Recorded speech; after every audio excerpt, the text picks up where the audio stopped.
ምናልባት ነብር፣ አንበሳ ኃያላን ናቸው ትለኝ ይሆናል። ግን ተኩላ ከነሱ የበለጠ ጠንካራ ነው። ሜቢ አጥንት የሚያድግ ክርን አይኖረው ይሆናል እንደ አንበሳ። የራስ ቅል የሚሰብር ጥርስ አይኖረው ይሆናል እንደ ነብር። በግዝፈት እንደ ሁለቱም ማያክል ይሆናል። ግን ከሁለቱም የበለጠ ጠንካራ ነፍስ አለው። አንበሳን አብላው ቀልበው ጌታው ትሆናለህ።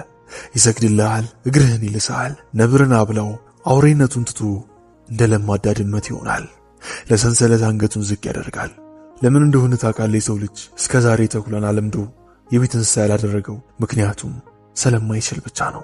የፈለገ ልጅ እያለ ተንከባከበው፣ እሱ አይገዛልህም። አስረህ ያበላኸው ለማኖር ሞክር። የሰጠውን ምግብ አይበላም፣ ራሱን አስርቦ ይገላል። ስላበላኸው ብቻ ጌታው መሆን አትችልም፣ ይፈትንሃል። ጠንካራ ከሆንክ ሊታዘዝህ ይችላል። ደካማ ከሆንክ ይታዘዘኛል ብለህ አትጠብቅ፣ እሱን እንድትታዘዘው ይጠብቃል። በፍጹም አታዘውም፣ በፍጹም ጌታው አትሆንም።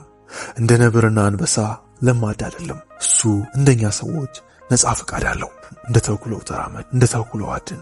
መቼም ለሰንሰለት ዝቅ እንዳትል። ሊያዙ የፈለጉትን ጠይቅ። ጠንካራ ከሆኑ ተከተላቸው፣ ደካማ ከሆኑ እንዲከተሉ አድርግ።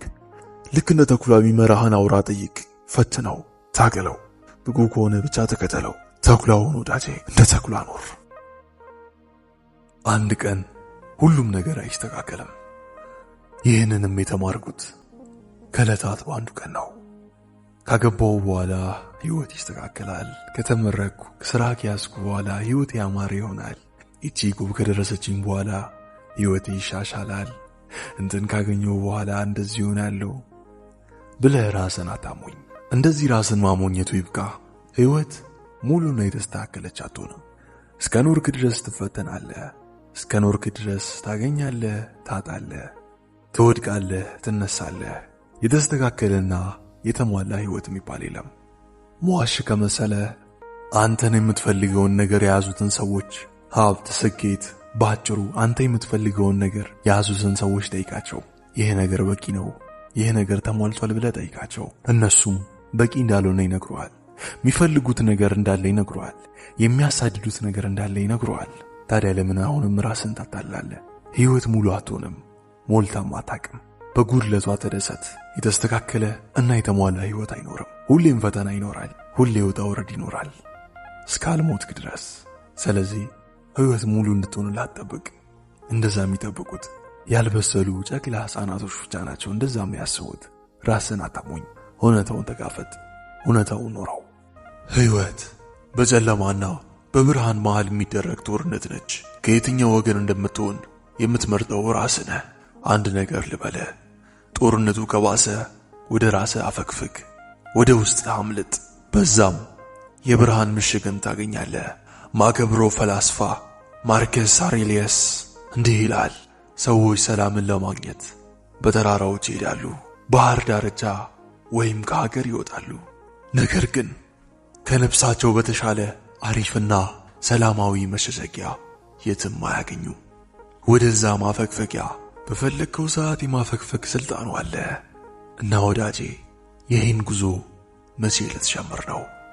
ወደ ራስህ የሚደረገውን ጉዞ መቼ ትጀምራለህ? በ48 Laws of Power ሕግ አንድን የተከበረው የቫይኪንግ ካራክተር አትልስታን ነው። ከአለቆች በላይ ለመታየት አትሞክር የሚለውን ሕግ አትልስታን በደንብ ተግብሮታል። አትልስታንን ካያችሁ ራግነርን ሲቃወም አትመለከቱ። ራግነር ንጉሥ እንደሆነ እንዲሰማው ያደርጋል። የበላይ እንደሆነ እንዲሰማው ያደርጋል። ከሱ በላይ ለመታየትም አይሞክርም። ለንጉሥ ኤክበርትም በተመሳሳይ የበላይ እንደሆነ እንዲሰማው ያደርጋል። ከሱ በላይ ለመታየትም አይሞክርም። ታዲያ አትልስታን ምን አገኘ ብትሉኝ፣ ራግነር በሱ ላይ ጥገኛ ሆነ። በጣዖት አምላኪዎቹ ምድር ክርስቲያኖች ለጣዖታት በሚሰውበት ምድር በነጻነት ክርስትናውን አራመደ። በነጻነት እንደ ልቡ ኖረ፣ ያመነውን ኖረ። ለንጉሡ ኤክበርት ተመራጭ ሰው ነበርና የሱ ልጅ በዌዜክስ ነገሰ፣ አልጋ ወራሽ ሆነ። አንተም አስተውል፣ ካንተ በላይ የሆኑ ሰዎች አለቃዎች ይበልጥ የበላይ እንደሆኑ እንዲሰማቸው አድርግ። እንዲህ ስታደርግ አንተ ይበልጥ ስልጣን ይኖራል፣ እነሱ በአንተ ላይ ጥገኛ ይሆናሉ። በልጠህ ከታየ ግን ልክ ራግነር በካተጋት መታወቅ ሲጀምር፣ ዝናን ማግኘት ሲጀምር፣ ንጉሡ ሊገለው እንደተነሳው ሁሉ አንተንም ተመሳሳይ ጣፋንታን ትጋራለህ። የበላይ እንደሆኑ እንዲሰማቸው አድርግ። በእጅ ውስጥ ይወድቃሉና። በማታለልና በተንኮል ማሸነፍ የምትችለውን ነገር ጉልበትን በመጠቀም ለመፍታት አትሞክር ይለናል ኒኮሎ ማኪያቬሊ አንድ ሰው እንደ ቀበሮ ወጥመዶችን የሚያመልጥ ብልጥና መሰሪ መሆን አለበት።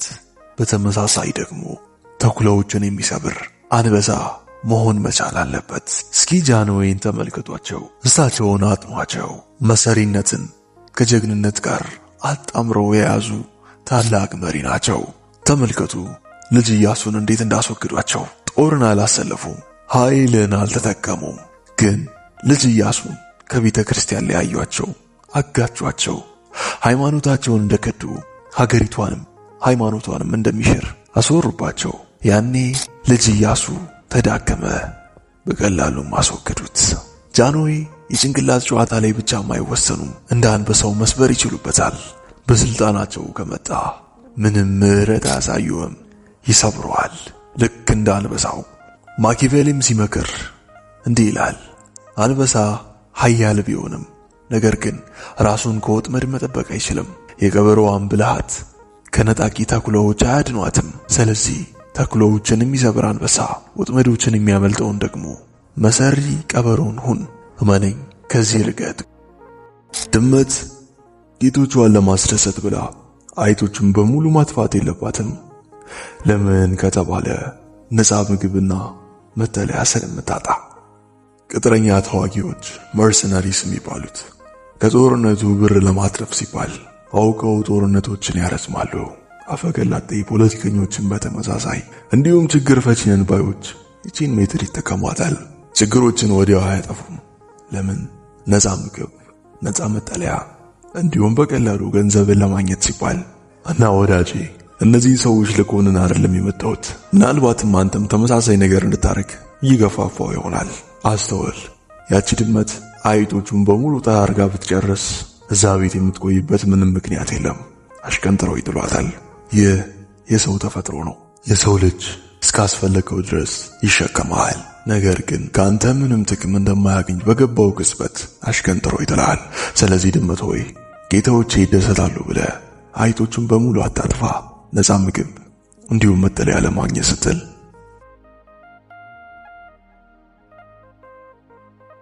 ይገርማቸዋል። ሰው እግዚአብሔርን የሚወደው ጀነትን ለመውረስ ሲል እንዲሁም ደግሞ ሲኦል ላለመግባት ፍራቻ እንደሆነ ስንቶቻችሁ አስተውላችኋል? ማደንቀው ማከብረው የሱፊ ተማላይ ራባያ አልባስሬ እንዲህ ብሎ ለፈጣሪ ያለውን ፍቅር ገልጾ ነበር። ኢላሂ ጀሃነምን በመፍራት የተነሳ የምወድህ ከሆነ በጀሃነም አቃጥለኝ። ጀነትን ተስፋ አድርጌ አንተን ካመለኩ ኢላሂ እኔን ከጀነት መዝገብ ላይ ሰርዘኝ። ነገር ግን ኢላሂ አንተን አምላኬ ስለሆንክ ብቻ ከወደድኩ እባክህ ዘላለማዊ ፍቅርን አትጋርደኝ።